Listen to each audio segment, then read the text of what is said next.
Constitution does. It tells the government what it can do. It doesn't tell us what we can't do, right? So we need an Enumerated Powers Act. Do you know that James Madison, the father of the Constitution, once said, I can't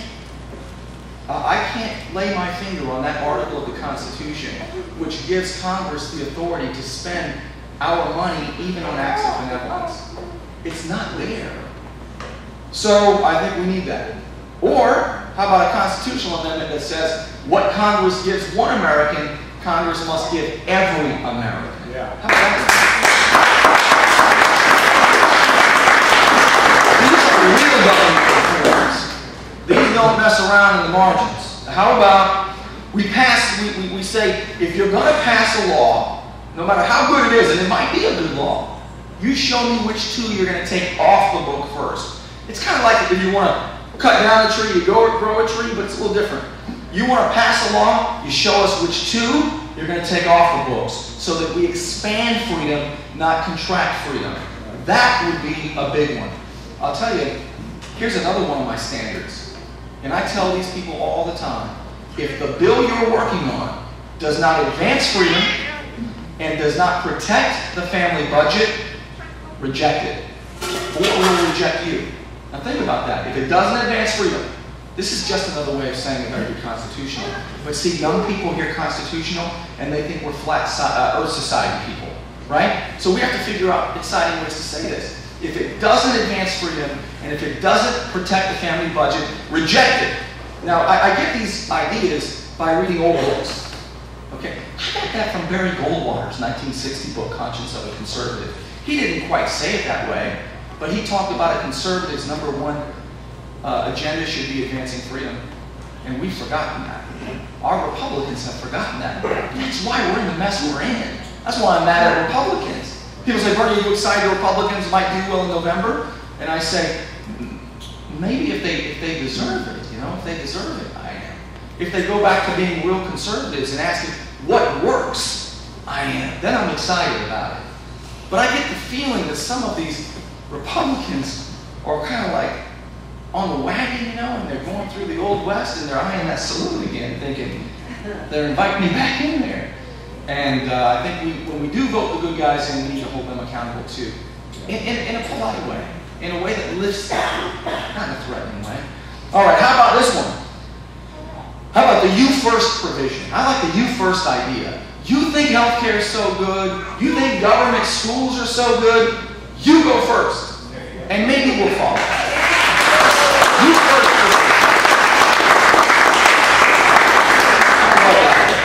You do it first. How about repealing the 17th Amendment? You know about the 17th Amendment? The 17th Amendment gave, in 1913, something else happened in 1913, didn't it? Yeah, it was the income tax, right? They were only going to tax the richest 1%, so don't worry about it. Well, they also gave the people the right in states to elect our U.S. senators, right? Our 2 U.S. senators. Now, what's wrong with that? Somebody asked me the other day. What's wrong with that? And I said, well, let's look at some of these Northeast senators, U.S. senators, right? Chris Dodd and these kind of folks. Do you know that they raise most of their money outside their states? They raise their money in Hollywood, in New York. Do you know why? Because they don't represent the state. And the way you ensure our U.S. representatives represent the state, how do we make Nelson and Rubio? Oh, wait a minute. How do we get those guys? And soon Rubio and somebody else, I hope. How do we get them to represent the state? The way you do that is you have the state legislature appoint the U.S. senators. And here's why that's important. That is the instrument that ensures federalism. That is the instrument that ensures they look out for the state. Because if we had that, if we could repeal the 17th Amendment, there would be no health care overhaul. There would not be any of this nonsense that goes on. There wouldn't be this stuff. So if you want to look for, you know, I like my ideas. My ideas I think are cool when I say, the you first provision. But there is no such thing. You just came up with that. Or pass a law, repeal too. But you know what? There is talk. And that is a real way that we can bring back, I think, the power of the states, that we can balance this out again. The whole reason the founders wanted the state legislature to appoint the U.S. Senator is because they knew that would balance out the federal government and the state's power. That's how we kept that in check, the whole checks and balances thing. Or finally, how about we eliminate the pensions for congressmen? That was a government edict. They can do that. And no matter how benevolent our government claims the next program is, we need to start with 2 questions. All right? If we start arguing with our friends and folks about the merits of the program, we have just gotten caught up in the thick of thin things. We have to remember the 2 questions we ask first with any policy is, where in the Constitution do you get the authority to do that? And then that usually is actually a very short conversation you can get back to your bourbon, which is what I do. Or number 2, we say, where do you get the money? We're 1.6 trillion in the hole this year.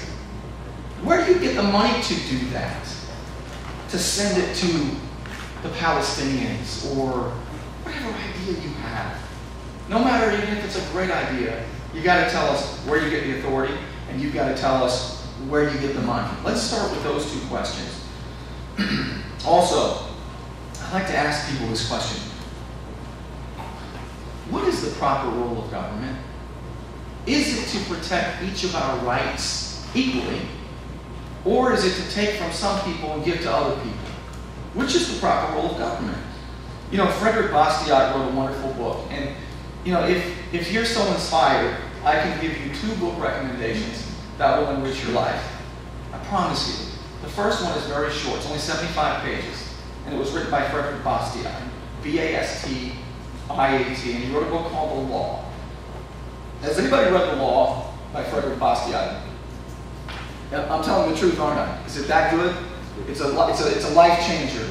And he points out why, you know, the nature of humans and government, and it's just amazing. And it's an easy read. It's for a guy like me who graduated with 4 F's and 2 D's. And he says, in the book The Law, he says, that great fiction is government, right?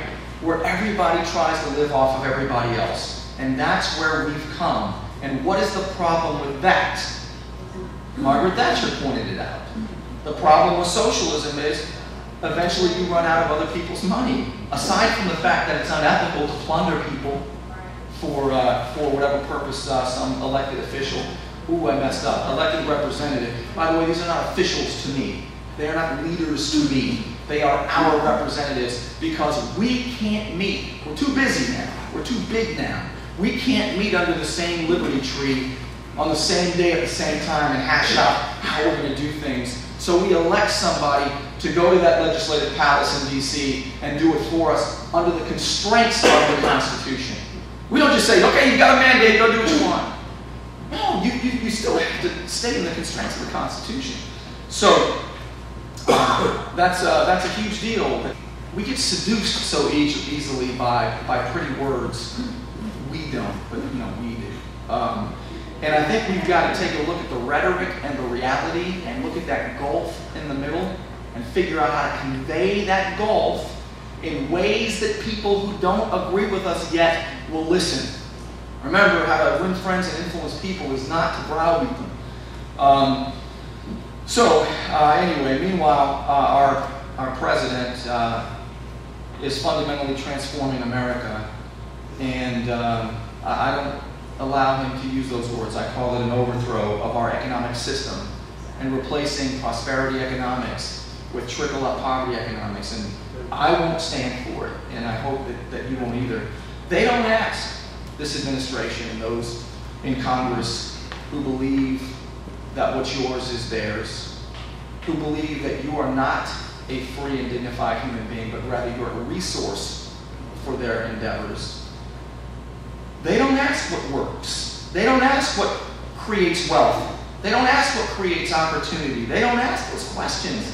They ask what gives us power and what gives us votes. And they come up with schemes like health care reform They come up with schemes like a national energy tax. They come up with schemes like card check, which would make it easier for companies to unionize without a private vote. Somebody asked me in a wonderful little bar in Panama City called the No Name Lounge at the base of the Hathaway Bridge. He said, "What's wrong with unions?" And I said, "There's nothing wrong with the idea of collective bargaining. But when unions do what they do now, you end up with Detroit.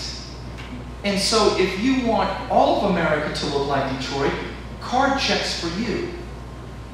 They also talk about a value-added tax, a tax everywhere. And by the way, if we're going to be consistent, we can't support taxes on activities we don't like. If I catch any of my friends saying, "I'm going to vote for I'm all for the cigarette tax because I hate smoking." Oh, okay, but what about the activities you do that people don't like a whole lot? Well, but it's not a necessity, Bernie. Wait a minute. In America, we only get what we need? I mean, please, if we don't look out for each other in a fair way, they're going to come after us next. And amnesty.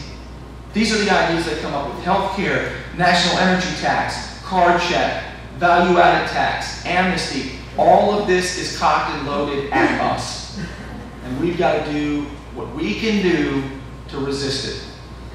And again, I think what fires me up as much as anything is knowing that they're piling debt on my little girls who have no say. And they are treating us like resources for their whims. We are safer under the rule of law than we are under the whim of man. So even if we vote for our guy and we like our guy, we're not safe. We're not safe under our guy or their guy. We're not safe under the whim of any man. We're safe under the rule of law, which is why this is so important. So I hope that we'll all do our parts, whatever it is, getting together, writing letters to the editor, whatever it is that we do, teaching, high school or college, we're just being a good parent. That we'll do our part and stand against it. Thank you. I'm willing to take questions if you have any. Let's